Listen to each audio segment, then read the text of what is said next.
Welcome to Legacy Magazine presents The Business of Black Business, a talk show that interviews Black entrepreneurs and advocates for Black businesses. Topics include access to capital, best business practices, success stories, and more. Now introducing our host, Jay Reynolds.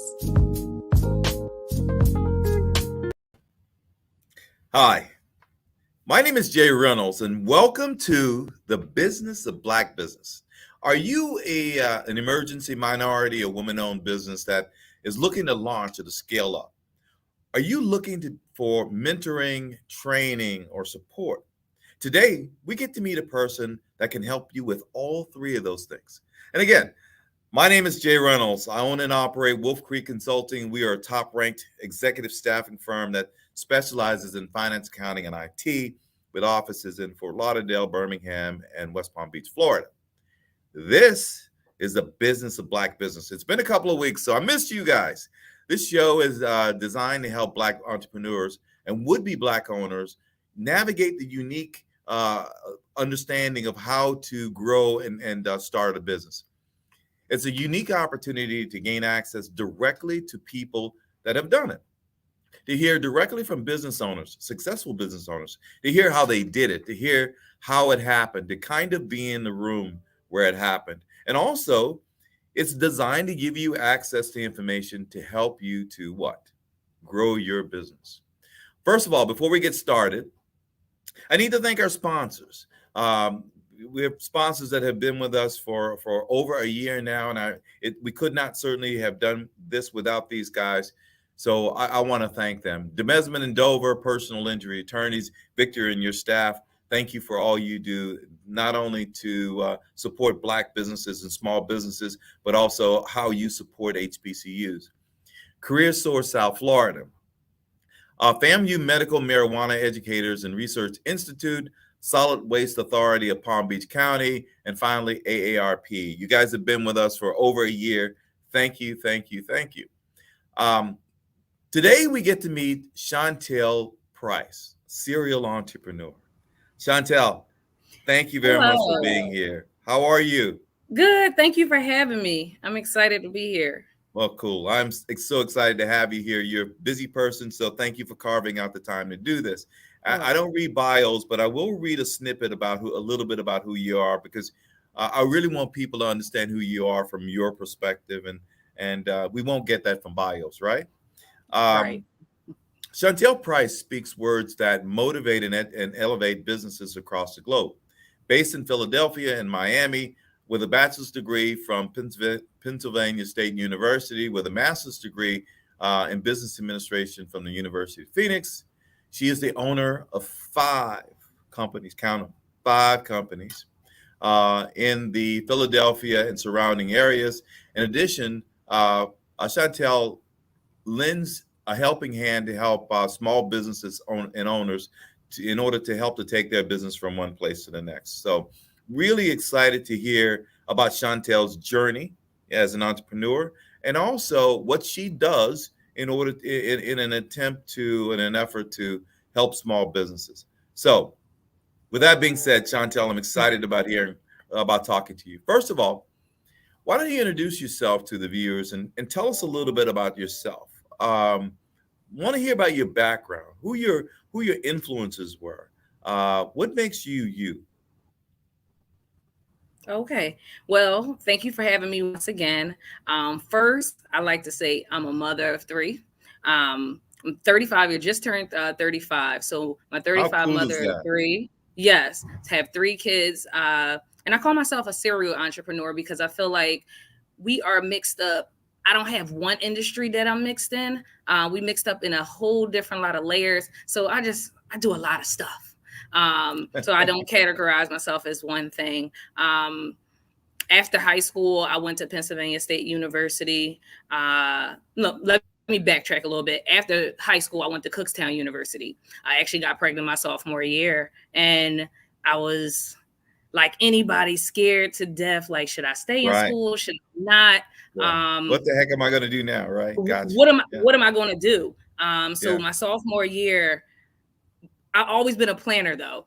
I didn't even tell my parents until I had everything together. So I'm like, I know I can't stay in Cookstown. Now, what school is going to take all my credits so I don't be behind? What school can I transfer to? So Penn State took every last credit. So I said, that's where I'm going. So I still was able to graduate on time. It was definitely hard. Last 2 years of college, my last semester, I had to take 21 credits to graduate. And it was hard. And I had a 2-year-old at the time, right? So the terrible twos and 21 credits. And 21 credits. So imagine that when your workload is usually 15 credits, taking 21 credits with a 2-year-old, and I had my own apartment and I was working, and it just was a lot. I was working at the bank at that time. And I said, my professor asked me one question. He said, what can you see yourself doing for the rest of your life that don't feel like work? That's how everything started. Because I was going to corporate. I was originally going to corporate, and that's how I started my first business. So I'm a mom, serial entrepreneur, and I help people, and not just on a business level. I help people just organize. Even a lifestyle coach. I have turned into a lifestyle coach. We're going to get into that, but I want to ask you a couple of questions, okay, to help us get to that, right? The first thing I'm going to say is that, look, I put myself through college. My senior year, I did 21. I did 19 and 21 to get out on time, right? Get out on time. Now that's without a 2-year-old in terrible twos, and living on my own and having to put my own bills 100%. I had a little bit of a scholarship and all that. I can't even imagine, how difficult that was. That is amazing. And I say that I wanted to back up to that because I want people to say, hey, look, if you want to do it, there's nothing that can get in your way. Because there's a whole lot of things along that path that you just talked about that where you could basically have thrown in the towel and say, hey, look, I'm done. I'm out. I'm going to, I'll figure this out some other kind of way. But you stayed on the course. 21 hours, a 2-year-old working in a bank, living in your own apartment. You're a testament. And my hat's off to you. That is a testament in and of it by itself. So as I want to kind of ease into some of these things because there's some questions I really want to ask you. Okay. You mentioned about when your professor said something to you about what are you going to do with the rest of your life, and that was probably a light bulb moment, like you mentioned. But when did the entrepreneurial bug hit you? When did you decide that, hell, I'm going to do this on my own? And you mentioned you were thinking about going into corporate America, but as a recent college grad, you haven't even figured that out yet in your head. I know I was still kind of crazy when I graduated from school. And without corporate America, I certainly wouldn't be where I'm at today. Agreed. Because corporate America taught me a lot of things, and discipline, perseverance, a bunch of other things. So when did that bug hit you, and how did it happen? I would say that bug hit me when I was about 11. So, okay. It started young. But I would say I was going into the corporate field because it felt safe. Okay.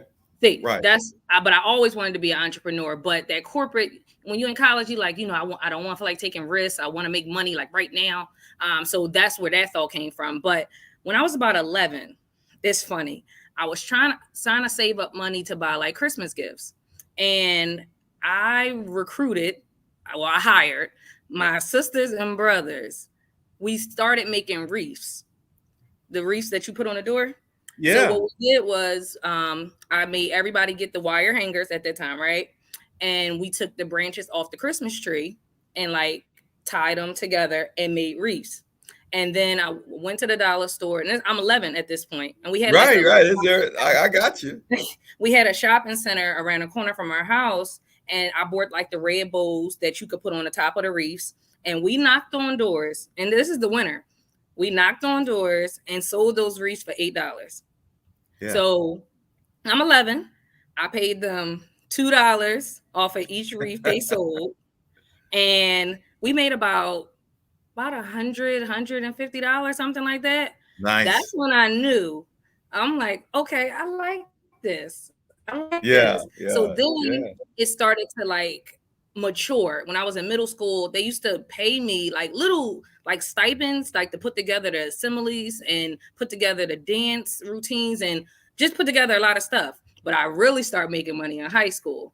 I used to go to Walmart every Sunday. I used to buy chips. I used to buy candy, and I used to buy the sandwich bags. I used to bag up the candy. I used to sell candy and chips at school. And Right. that was good money, but the real money was doing people homework. I I used to do people homework. Yeah, I love I that. used to do people homework and projects. Yeah. I charged somebody one time, he wanted me to do his senior project. That is $75. I cannot do anything. You want me to do your senior project? I'll do it for $75. Yeah. So I used to make a lot of money doing people homework. So you have a high school kid able to give you $75. Yeah, to do his senior project. Senior That's project. amazing. Yep. So I used to make a lot of money doing you were buying your own clothes, probably. You know, you had all of the fresh stuff, you know, because you're taking care of yourself at the time, right? Pretty much. Well, when I say taking care of yourself, I'm meaning not that you were out of your house. I'm just saying the fact of the matter is that you were entrepreneurial and you were able to take care of your own. Like my parents definitely took care of me, but my dad would always say, "You probably the only kid. When I ask you, do you need something? You really tell the truth. Like, do you need something?" I'd be like, "No, I got it. I'm cool." He was like, "Oh, but I give it to you anyway because since you didn't lie and say you wasn't cool, I'm gonna give it to you anyway." But yes, I had my own car. My parents bought my car, but I paid for my insurance, my gas and everything. That's because I was hustling and bustling and things like that. But that entrepreneurial spirit was in me when I was a kid, and I think it elevated as I got into high school because they put me in the business community. Once I went into the business, because our school was like a technical school, so I was in the business community. So once I got into the business community, I was like, I like this. And I started understanding how to keep the books. And so I actually learned how to do that stuff in high school. So they actually were training us to be entrepreneurs, seriously. Yeah. So you got that corporate training that most folks get out of college. You got that in high school. Got in high school. You know, so that helps me to understand a whole lot of things about the fact that you've done so much in a very short period of time. You know, you're 35 years old. You have 5 businesses. What do you attribute that success to? So you've done so much in a very short period of time. I would attribute it to God, and I think my parents. My parents was hustlers.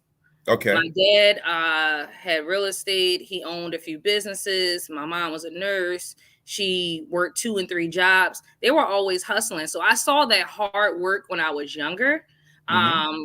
Basically, my parents told me, you're not going to always be motivated, but you need to be disciplined. So you not gonna feel like it all the time. Like, but what you gonna do about it? Are you gonna complain or figure it out? Like, stuff happens, figure it out. But if you want to be successful, you gotta be consistent and you gotta be disciplined. So I love that. I love that. I'm probably gonna have to use that once or twice.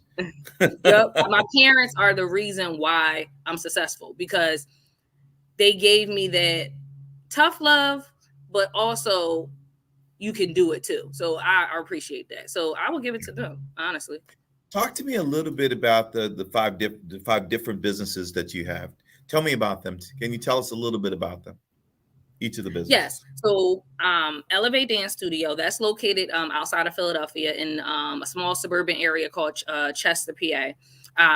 We teach, this is our 15th anniversary, so I'm excited about that.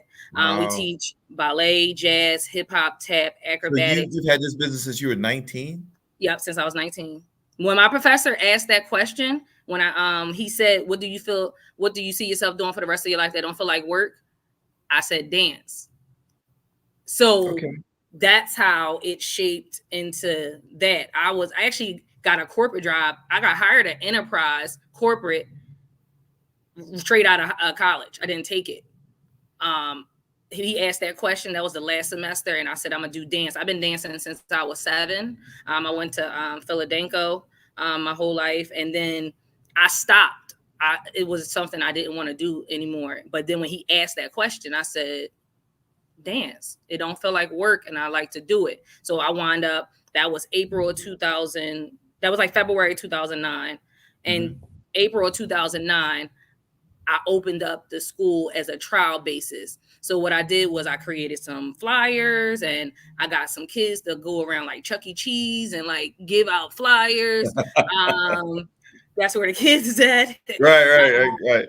And I contacted this lady. She let me rent her, which is a conflict of interest. Well, I guess it is a conflict of interest. She has a school, but she let me rent her school on Fridays. On the days that she wasn't doing anything? Yeah. Well, she let me rent her school with the day she wasn't doing anything. So same program, but she let me do it. And then a couple years later, I wound up getting the building because she wound up going out of business.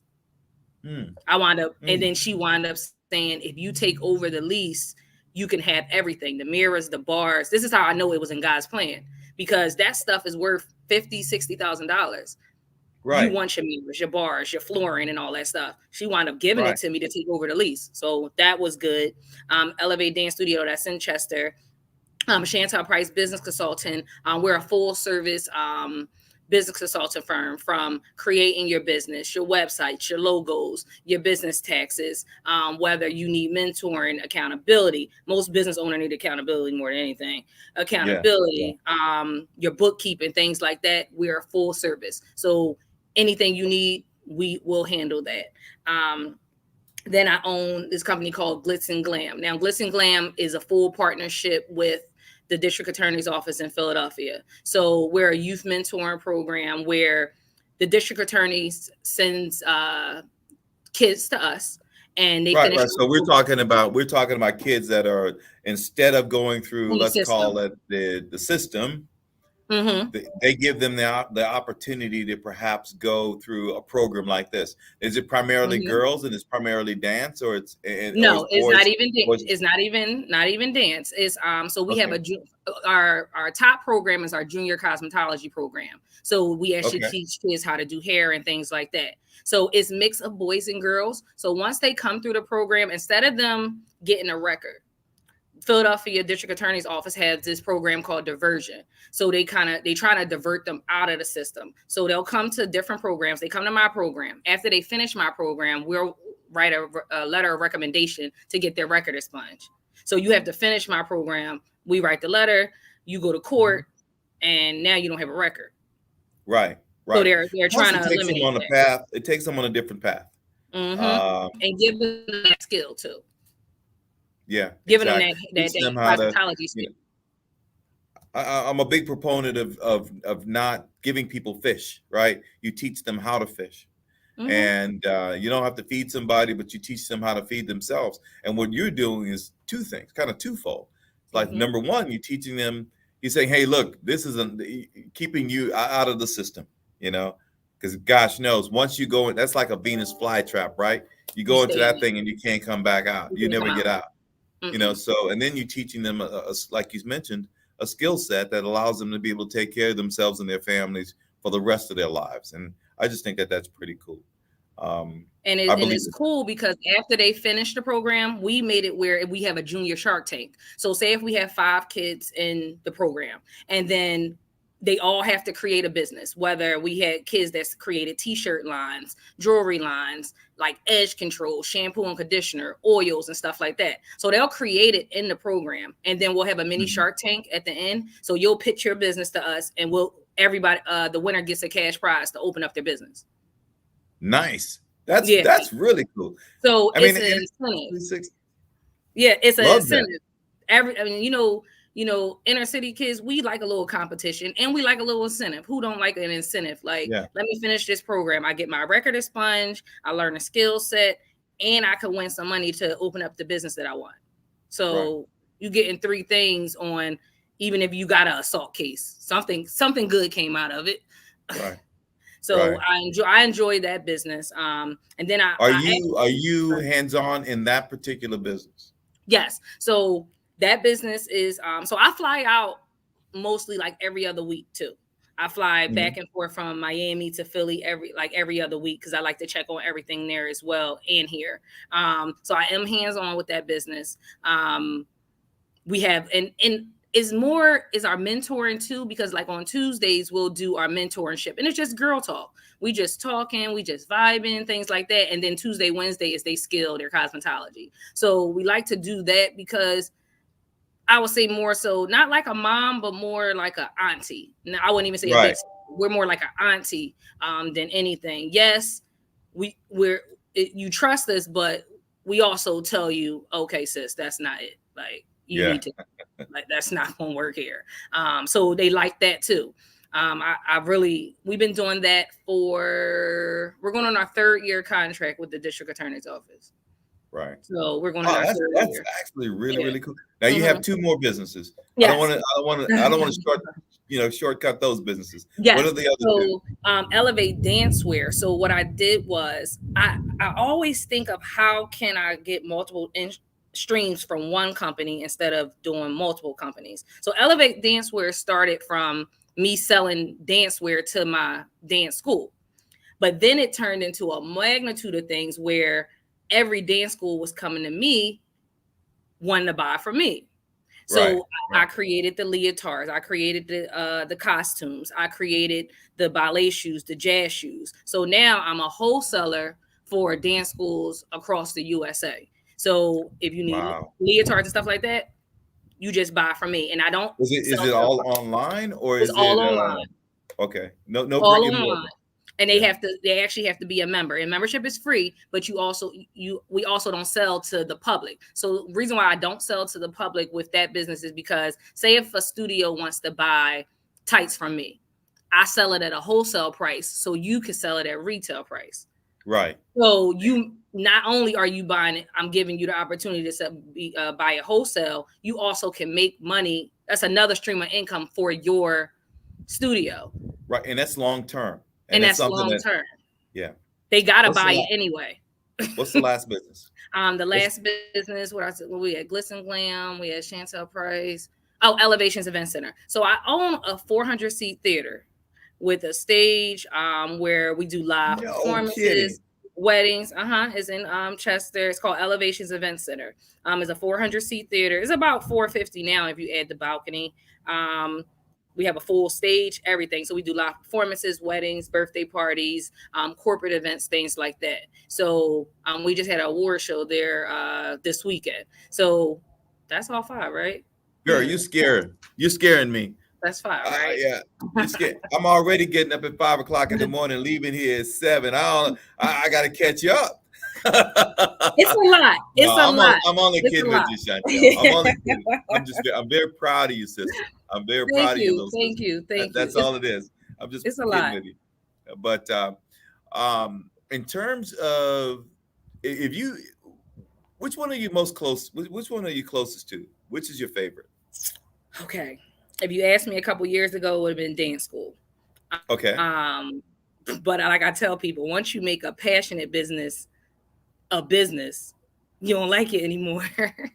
It becomes work at that point. So it was dance. Now it's my consulting business, my business consulting business. It's because I like to help people out of their current situation. I'm a natural giver. So the consulting business, I see so many see so many people that have so many talents. They just don't know where to start. And I get to pick their brains and I get to pull stuff out of them that nobody else can. Or long as you have that guidance, because every business owner or new entrepreneur needs some guidance. You need a mentor. And if you need that accountability person, and I can't say I can keep you motivated because you're not going to always be motivated. So I never say I'm gonna keep you motivated. No, I'm not, because that's not all. You keep you structured. Keep you structured. Keep you structured and disciplined. That's all I can do. I can't keep you motivated. So that's my favorite, because I'm helping people on so many different levels. I'm helping you take care of your family. I'm helping you actually to have you thinking different. And where we're from, a lot of my clients are from the inner city and things like that. Where we're from, you need to see different to be different. Absolutely. Absolutely. So when you see somebody that's from Southwest Philly, from the hood, went to public schools, had a baby in college, it happens. Stuff happens. So are you going to be a product of the environment, or you going to do something else? But you got to see different to do something else. So you can't fault people for certain things if they didn't know. It's called ignorance, lacking sense of knowledge. If you didn't know, you didn't know. Like, so I think that's my favorite, the business consultant. Well, let's talk a little. I mean, somebody would look at, and people probably look at you all the time and say, Chantel, she lives a charmed life, right? Chantel Price has got it all. I'm just saying, hang on, let me finish my thing. Are you shaking your head already? But I know where you're going with that. But I want to ask a question. People look at you and they say, hey, look, she's got a charmed life. She's got everything. She's got this. She's got 5 businesses. She's got that. She's got a perfect family. All of that stuff, right? Talk to us a little bit about adversity. Talk to us a little bit about some of the things that you had to overcome to become Chantel Price, right? Because there are tons of things that have happened to you along the way that nearly derailed you or certainly caused you some consternance. Talk to us about that, because people need to understand, hey, there is no charm. There's no charm life. It's grind. It's grit and grind, Tell me, give us a specific. You said the key word too, grit. It takes grit. Everybody has talent. Talent is not going to make you successful. Grit is going to make you successful. You can have as much talent as you can, but if you don't have any grit, the talent will go unnoticed. I think the biggest thing is adversity to become, I say, Chantel, I'm about 7.0. I got to get to 10.0. Chantel 7.0. That's very humble. That's the humble move. I'm about 7.0. And to get to that, I had to release some personal things. Even like that, your personal trauma, that messes with that childhood trauma and stuff like that. That messes with your mental, that messes with your business as well. I think the biggest thing that really messed me up that could have took me left, I remember one time I had to choose between paying my rent, paying my car note, paying the dance studio rent. And I'm like, this was like 2010, 2011. I started in 2009. And I was like, I don't know what to do. And we woke up, me and my daughter, and my car was repossessed. I woke up, I went outside. It hurt me so bad because my daughter said, Mom, where the car at? I'm like, here we go. So at that moment, I knew you got to do something. Like, and I went in the room. I went in the room, I cried, and I sat there and was like, you got $900. I had $900 in the bank. But honestly, I was like, I don't even know what to do with the 900. So I was like, I need a car. Because it wasn't enough. It wasn't enough to do whatever. Yeah. So you might as well not pay nothing if you can't. Something is going to happen. So I'm like, you know what? I got $900. I said, I need to get around. I need to get around. So I went to Hertz, and it was like $300 a week. And I said, you know what? I'm doing it. It is what it is. When I got there, the guy saw, it was me and my daughter, and I was just crying. He changed it to $100 a week. I don't know what he did, but he changed it to $100 a week. And this was in December. So I'm like, $100 a week. I can do that. I still can be making some money, whatever. I could do that. And then income tax time is coming around. That was my mindset. Like, okay, I can get until income tax time to get me a car. And then I'm like, well, we need food, right? So now it's like, my daughter to this day do not like oodles and noodles. My daughter to this day do not like tacos because all she was oodles and noodles. Beanie weenies at my house. You can't feed beanie weenies to nobody at my house. Nobody want that no more. no ooza noodles, and no ground beef. So she doesn't Yeah. like it. She 15 now, and she will not eat a taco, and she Yeah. will not eat no ooza noodles. She doesn't like it because Yeah. that's all we had. Yeah. And Yeah. you look at my situation now. See, Instagram does that to you. It gives you the glitter, but like you said, people will say, you know, Chantel got this. You don't know where I came from. Honestly, I struggled more as an adult than I did as a kid. Yeah. So, Well, no, you were a player as a kid. like, Yeah, as you a were a kid, baller as a kid. I was a baller. Like Yeah, I exactly. had shoe boxes of money. Yeah. As an adult, it really hit you, and I had to sit back and say, put your pride to the side, go get a part-time job. So I started working part-time, and this is why I tell entrepreneurs, do not quit your 9 to 5. Whatever you do not quit your 9 to 5 until it gets uncomfortable. God will make it uncomfortable for you. And when he make it uncomfortable for you, that's when you know when it's time to go. So until that time, suck it up and go to work. So I wound up getting a part-time job at a hotel overnight as a night audit, just doing the accounting work and stuff like this. And this is after college. I could have went to corporate. I could have been working at corporate America. That it was not my plan. And I know if I go into them jobs, I'm going to be stuck there. And miserable. Miserable. So working at the hotel, I knew I working overnight. I don't do nothing until 3:00 in the morning. I get to do all my business stuff. I use their printer to print out all my dance stuff. And I start planning out how I'm going to elevate. And the business wasn't called Elevator. Mm-hmm. It was actually my name, Chantel Price Dance Studio. But something clicked. I said, what do I want the name of my business to be that explains the mission? Everybody that walk into my business need to come out different. They should come out elevated. So that's why the name changed to Elevate. That everything did a 360. So I sat there at that job at night, planning out my business and stuff like that. I stayed there for like 3 or 4 months. I got enough money and I took my business to the next heights. And I told myself, I said, your problem is you doing what you need to do for the dance school. You got an income stream problem. Mm-hmm. That one stream of income is not enough. You need to create another source of income. So what are you good at? What are you, and always create that need-based business. What does everybody need? The next business was taxes. Everybody in America needs their taxes done. Whether they like it or not. Whether you like it or not. So when you create a business, create a need-based business where I don't have a target market. It's everybody. Everybody needs their taxes done. So I started doing taxes for like $75, just playing with it. I started taking classes again and things like that. And at this point, I did have a bachelor's at this point. And then I was in school for my master's. But that's when Chantel Price Business Consultant started. So it wasn't I had a stream of income problem. So I created that stream of income, and that's how I just got over it. It was like, Chantel, put your big girl panties on and get it together.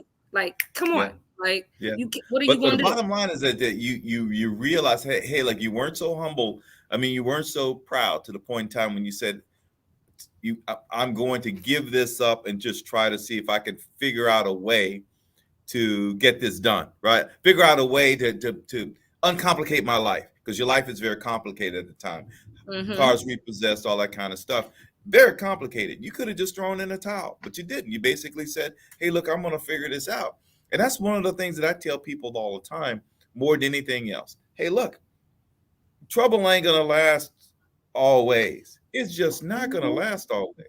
All you've got to do is keep your eye on the prize, you know? Mm-hmm. And another thing that I want to kind of hitchhike on something that you said that I strongly believe in is the idea about having pistons. Right. That's the way I vision it in my head. I'm kind of a mechanical guy, you know.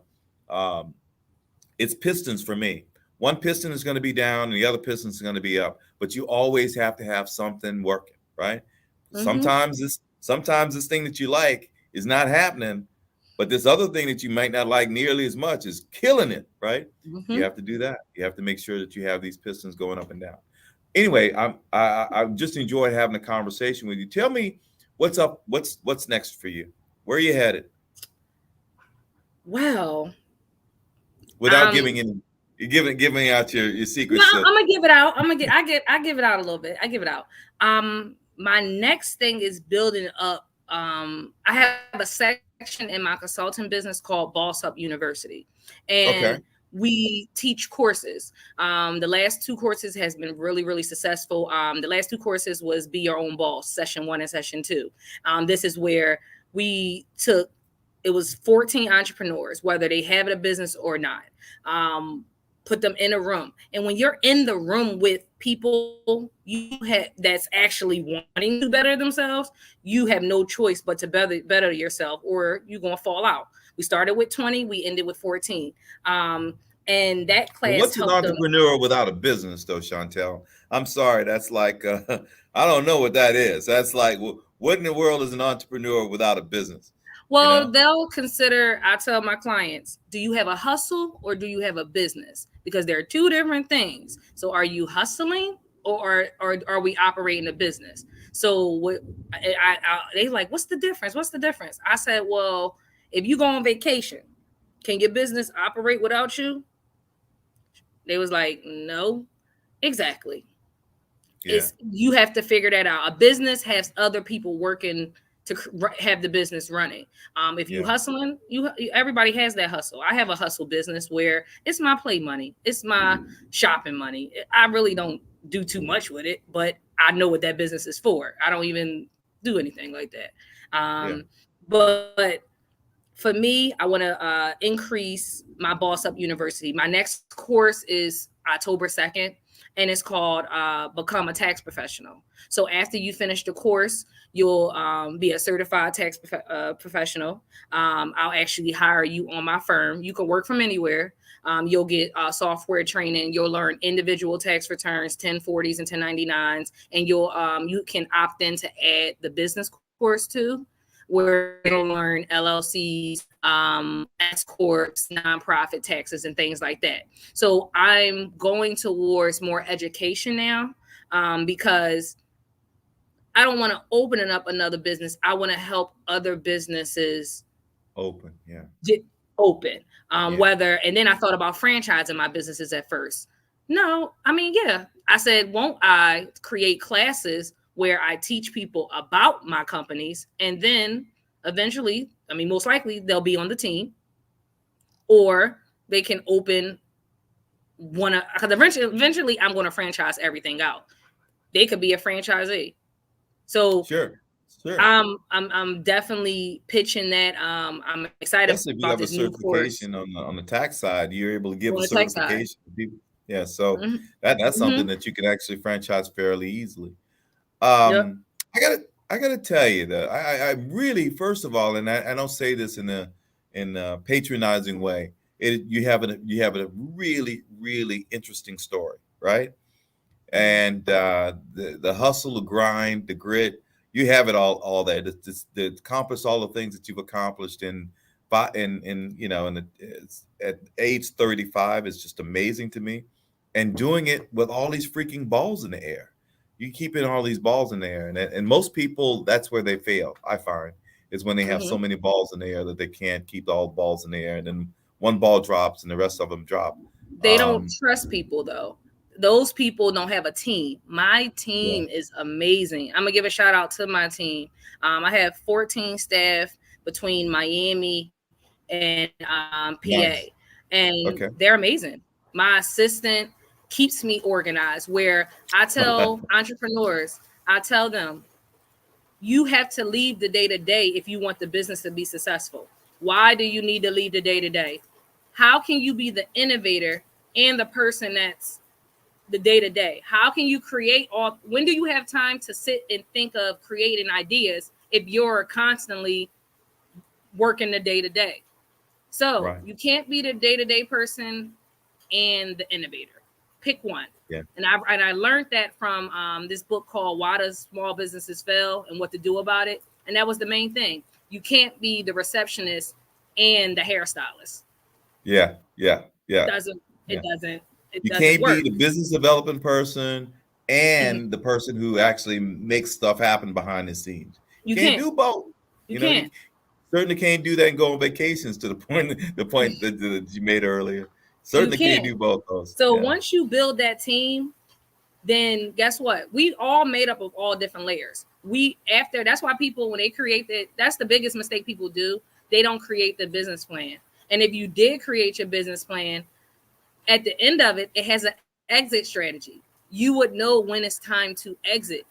Every business owner should exit a business at a certain point. Not say close. It's not closing it. Don't mean exiting. Don't mean close. Yeah. It means you take yourself out of it so you could do something else. Because guess what? You're gonna get bored after a while because you're constantly doing that. So that business get that business to its highest maximum potential, and then guess what? Pull yourself out and move on to something else. Right, and then get that to its maximum, and then pull yourself out and keep doing that and keep doing it. And that's how I was able to do that. I pulled myself out. When you don't like going into the office, that's how you know. Yeah, it goes back to the original thing. What can you do? And it doesn't feel like a job. When it starts feeling like a job, and you got to kick yourself to to drive to the office or whatever it is that you're going. Hey, I agree with you. It's time to leave. Okay. Chantel, I got to tell you, I could probably talk to you for another hour and a half. I'm out of time. I've actually held you longer than I should. But thank you very much for taking the time to talk to us and sharing your insight and your wisdom. Because bottom line, there are a lot of folks out there that are looking at you and say, hey, if she can do all the things that she's done in the short period of time that she's done, as well as the overcome the adversity and all of the things that life has thrown at you and do as well as you have, they feel as though they can do it too. And that's what this show is all about. It is the business of Black business, giving people the opportunity to meet folks like you. So I know you're a busy lady, so thank you very much for taking the time to do this. Now, a couple of things before we roll off. I really got to thank the people that allow this to happen, right?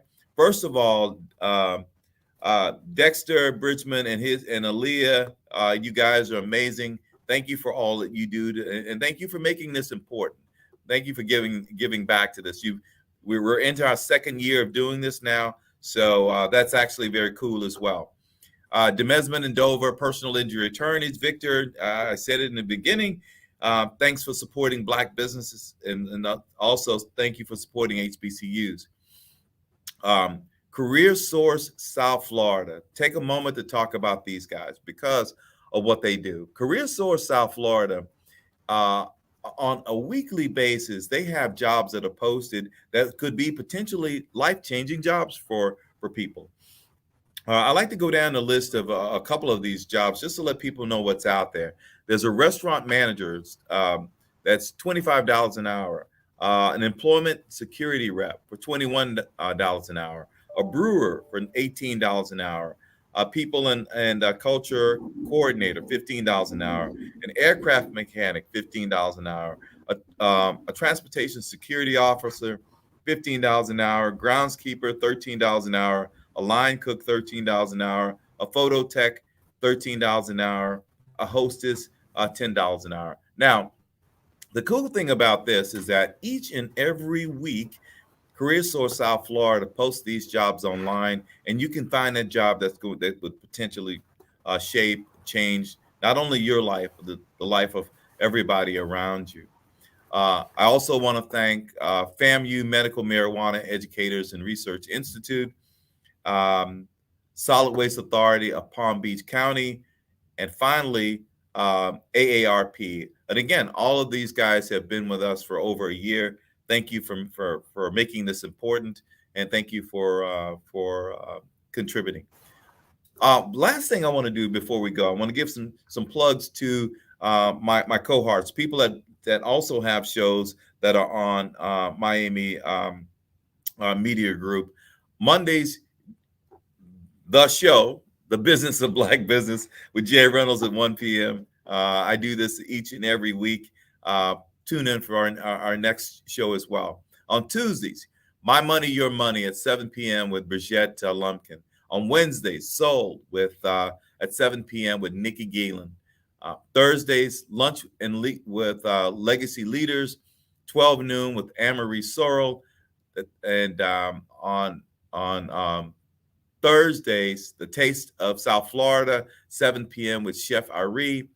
Finally, Black Health, hosted by Dr. Michelle Kerwin on Fridays at 2 p.m. All of these are amazing shows. Take the time to tune in to them, and I promise you this, you will learn something. So with that being said, Chantel, I'm going to come back to you to just ask you this. Give me 3 things or 2 things. Let's call it secret sauce. 2 or 3 things that you think people would want to know or could be helpful to their business. It looks like I might have lost Chantel. It's buffering. But again, this is the Business of Black Business. My name is Jay Reynolds. I own and operate WolfCreek Consulting. We're an executive staffing firm.